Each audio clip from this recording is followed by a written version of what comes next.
যা ঘটেছে তা নিয়ে চিন্তা করা বন্ধ করুন। এই কথাটি জীবনের জন্য খুবই গুরুত্বপূর্ণ। অতীতের ঘটনা নিয়ে বারবার ভাবা আমাদের মনে কেবল হতাশা আর অনুশোচনা তৈরি করে।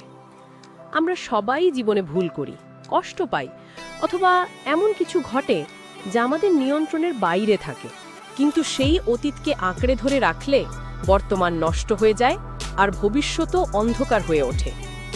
চিন্তা করবেন না, যা চলে গেছে তা আর ফিরবে না, বরং সেই অভিজ্ঞতা থেকে শিক্ষা নিন এবং সামনে এগিয়ে যান।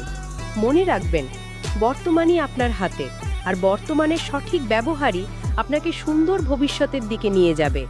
যদি সব সময় অতীত নিয়ে চিন্তা করেন, তবে আপনি কখনো নতুন সুযোগ দেখতে পাবেন না। তাই নিজকে বলুন, যা ঘটেছে তা শেষ, এখন আমি নতুন শুরু করব।